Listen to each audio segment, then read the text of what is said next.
Semua makhluk di alam ini dikawal oleh Allah. Termasuklah encik COVID-19. Allah kawal dia. Jadi bila Allah kawal dia, kita boleh buat segala persiapan. Contoh kita pakai hand sanitizer, kita pakai face mask. Tetapi tetap Allah kawal dia. Jadi sekarang ni kita kena kita kena berfikiran saintifik. Saintifik mengikut Islam, dia tidak menolak kuasa Tuhan. Kita boleh berusaha, tapi usaha kita sekadar, mungkin saya boleh kata 50% sahaja usaha kita. Pakai hand sanitizer, pakai face mask, elakkan tempat-tempat yang crowded.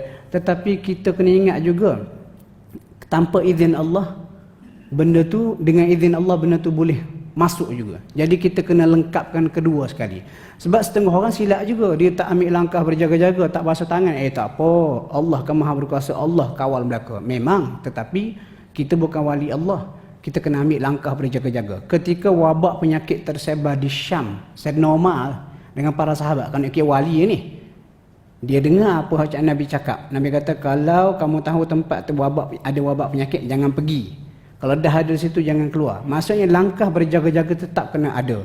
Jadi untuk kita umat Islam supaya lebih saintifik, kita ambil langkah berjaga-jaga, pakai hand sanitizer, pakai face mask, elakkan dan berdoa. Pak doa ni kadang-kadang orang kita ni ujian iman. Dia kata tak ada apa. Okey. Untuk kita doa menghindarkan penyakit COVID-19 ni, kita sama-sama amal. Kita buat hak biasa dah kita buat. Yang pertama, ayat kursi. Ayat kursi tu, lepas sembahyang kita duk baca. Rupanya pada ayat kursi tu ada rahsia Tuhan. Dan ayat kursi ni tuan-tuan, panjang cerita dia. Kenapa ayat kursi ni hebat? Sebab pada satu ayat, surah Al-Baqarah ayat 255. Ayat kursi, satu ayat. Allahu la ilaha illa sampai habis. Ada berapa kali? Ada sebanyak 17 kali pengulangan nama Allah. Allah, ilah, hu al-hayyu al-qayyum la ta'khudhuhu sinatun wa la nawm lahu ma fis samawati wa ma fil ard man dhal ladzi yashfa'u indahu illa bi idnih sampai habis. Ada 17 kali. Okey, kat mana? Panjang, kita nak pendekkan masa sebelum Isyak. Kat mana nak tekan ataupun nak fokus? Di hujung tu tuan-tuan. Tuan-tuan boleh cek balik terjemahan. Di hujung Allah kata wasi'a kursiyyuhus samawati wal ard. Kursi kerajaan Allah, kehebatan Allah. Kursi ni ada perbincangan dia lah, tapi kita ambil tafsiran mudah. Wasi'a kursiyyuhu, kursi Allah ni wasi'a, meliputi sebesar-besar langit dan juga bumi. Langit dengan bumi ni pun kita tak habis lagi nak berjalan. Tiba-tiba Allah tak kata langit sebesar-besarnya, bumi sebesar-besarnya berada dalam kekuasaan Allah. Lepas tu dia kata wasi'a kursiyyuhus samawati wal ard. Kekuasaan Allah, kerajaan Allah ni meliputi sebesar langit dan bumi. Lepas tu dia pun kata wala ya'uduhu hifdhuhuma, dan tidak melemahkan dia Allah sikit pun hifdhuhuma, untuk menjaga kedua-duanya. Masa ni kita buat ni. Bila kita baca ayat ni wasi'a kursiyyuhus samawati wal ard sampai dekat wala ya'uduhu hifdhuhuma wa huwal aliyyul azim, fokus. Ya Allah, mu boleh jaga sebesar-besar langit dan bumi, jagalah aku daripada wabak penyakit ni. Itu je. Itu yang pertama, ayat kursi. Yang kedua, 3 kul. 3 kul tu qul huwallah, qul a'udzu birabbil falaq sampai an-nas. Yang kedua, sebab masa suntuk, tuan-tuan fokus pada min syarri ma khalaq. Surah Al-Falaq ni Allah Ta'ala turunkan untuk menjadi pendinding kita daripada ancaman fizikal.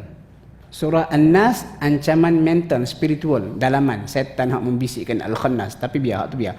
Surah Al-Falaq ni nak menyelamatkan kita daripada ancaman fizikal. Allah kata qul a'udzu birabbil falaq. Katakanlah Muhammad, aku mohon perlindungan dengan Tuhan yang memiliki waktu subuh.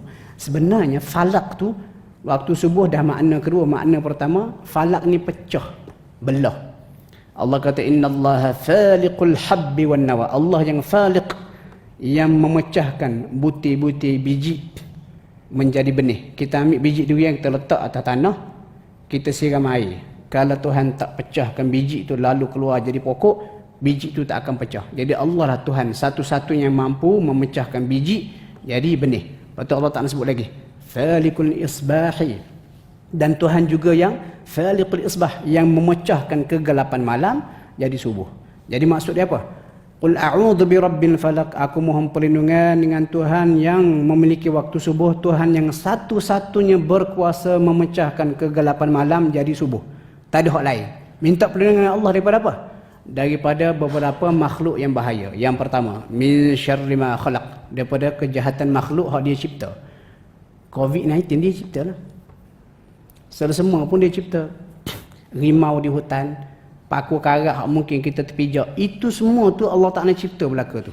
Dan kenapa Allah Ta'ala cipta benda ada unsur kejahatan? Ujian kepada manusia. Lepas tu apa dia, kalau kita lukis surah Al-Falaq ni tak apa. Min syarri ma khalaq, minta perlindungan daripada kejahatan makhluk-makhluk hak dia cipta, termasuklah COVID-19. Jadi bila kita baca ayat ni Qul a'udzu birabbil falaq min syarri ma khalaq. Fokus. Ya Allah, aku mohon perlindungan denganmu daripada kejahatan makhluk hak mu cipta. Sekarang ni hak sedang bermaharajalela dengan izin Allah adalah COVID-19. Baca min syarri ma khalaq, min syarri ma khalaq. Mudah-mudahan Allah Taala selamatkan kita. Lepas tu wa min syarri ghasiqin idza waqab. Dalam walaupun banyak ni syarri ma khalaq tu umum, makhluk Allah dia cipta ada unsur kejahatan ni banyak, tapi 3 hak paling bahaya. Disebut secara spesifik dalam surah ni. Wa min syarri ghasiqin idza waqab, daripada kejahatan malam bila semakin gelap. Sebab apa? Banyak benda jahat berlaku tengah malam. Lepas tu wa min syarrin naffatsati fil 'uqad, daripada kejahatan sihir, panjang cerita dia tu. Wa min syarri hasidin idza hasad, dan daripada kejahatan hasad dengki. Okey, 2. Yang pertama hujung ayat kursi tu. Wala ya'uduhu hifdhuhuma wa huwal 'aliyyul 'azim. Ya Allah, tak lemah sikit pun untuk kamu jaga sebesar langit dan bumi. Jagalah aku daripada wabak penyakit ini. Yang kedua, min syarri ma khalaq. Yang ketiga, baca doa Nabi. Doa Nabi tu banyaklah. Macam contoh, Allahumma inni a'udzubika minal barasi wal jununi wal judhami wa min sayyi'il asqam. Ya Allah, aku mohon perlindungan denganmu daripada sopak, gila, kusta dan juga sayyi'il asqam, penyakit-penyakit huduh jahat. Itu yang ketiga. Nanti tuan-tuan boleh cari, banyak untuk share. Yang keempat, jangan tinggal bismillahilladzi la yadurru ma'asmihi syai'un fil ardi wala fis sama'. Hak tu jangan tinggal. Baik. Duk buat dah tiap hari ni. Just fokus balik. Dan yang terakhir, baca a'udzu bikalimatillahi tammati min syarri ma khalaq. Dan saya pernah baca doa tu Nabi banyak baca sebelum turunnya surah Al-Falaq. Maksudnya kalau kita nak tengok ranking surah Al-Falaq dengan doa tu a'udzu bikalimatillahi tammati min syarri ma khalaq, surah Al-Falaq lebih power lah. Tetapi ada hadis seorang sahabat Nabi mengadu ke Nabi. Hadis tak salah Sunan Abu Daud. Dia kata dia kena sengat dengan jengking, sakit. Lepas tu Nabi kata, membaca benda ni pada waktu petang, insya-Allah kamu tidak akan disengat oleh binatang berbisa. Apa dia? A'udzu bikalimatillahi tammati min syarri ma khalaq. Aku mohon perlindungan dengan kalimah Allah yang maha sempurna, min syarri ma khalaq, daripada segala kejahatan makhluk. Nak masuk hutan hari Sabtu ni, Sungai Pisang. Tak tahu apa benda jumpa dalam hutan tu. Baca min syarri ma khalaq, surah Al-Falaq, baca doa ni, bismillahirrahmanirrahim. Dia umum. Pendek kata sebenarnya apa hak ditinggalkan oleh Nabi cukup belaka dah. Cuma kita tak terokai dan kita tak appreciate. Jadi tuan-tuan, kesimpulan dia, kita umat Islam perlu saintifik. Kena ambil langkah berjaga-jaga secara fizikal, jaga kebersihan, pakai hand sanitizer ke basuh tangan, pakai face mask, doa pun kena buat. Kalau boleh masuk tengah panas wabak tak habis lagi ni, buatlah hak saya sebut tadi tu setiap kali lepas solat. Allah alam, mudah-mudahan apa yang kita kongsi pada malam ini dapat memberi manfaat kepada kita semua.